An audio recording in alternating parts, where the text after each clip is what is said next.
Rice flours can be produced from long, medium, and short grain, broken, and waxy rice.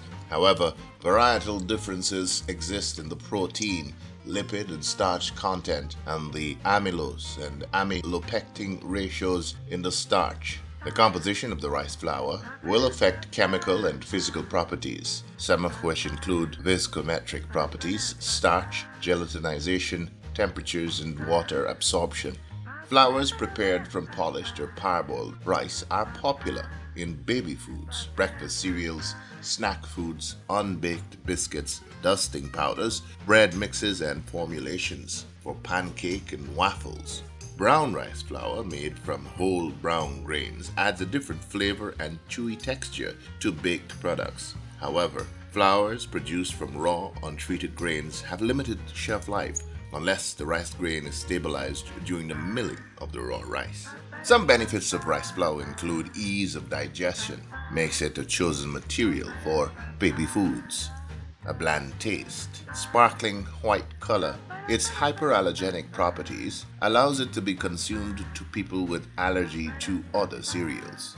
Rice flour is low in fat and is good at absorbing fat, therefore making it an ideal material for baking. Rice flour is low in protein and devoid of the elastic plastic properties that are observed in wheat flour, essential for making baked products.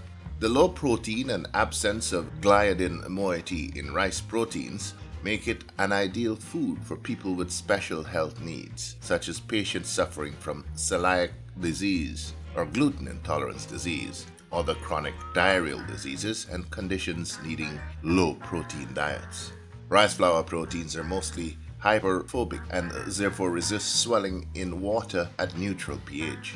Rice flour can be made from broken rice components, has low sodium and calorie value than wheat flour. Rice flour has high value lysine than similar cereal flours and therefore could be easily fortified with high lysine food than the other cereals. Bread is considered one of the most versatile and convenient food and is popular as a breakfast food among Guyanese.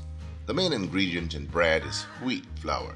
However, Guyana is totally dependent on the importation of wheat as it is not produced locally.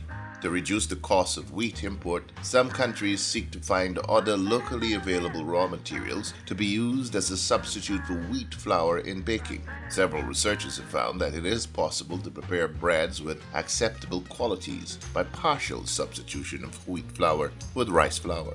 There are three types of breads produced from rice flour: wheat rice composite flour bread, made from a combination of rice flour and wheaten flour; gluten-free rice flour bread, made from previously gelatinized rice flour with thickening additives; and rice flour bread containing gluten, made from rice flour and gluten. Of these, the composite rice wheat flour bread is the easiest to produce. Grdb has undertook physical and sensory analyses using various ratios of rice and wheat flour to determine the best blend for consumption. Rigorous testing of various fractions of rice flour blends were done at the research station. Both physical and sensory testings were carried out. The results of these tests of various rice and wheaten flour blends have been exciting. Taste tests conducted around the country have met with rave reviews. The Grdb is now working with local stakeholders to have the blended rice wheat breads introduced commercially on the local markets. This effort is being undertaken in collaboration with the Food and Agriculture Organization of the United Nations, FAO, a key partner in Guyana's drive to realize food and nutrition security by the year 2030.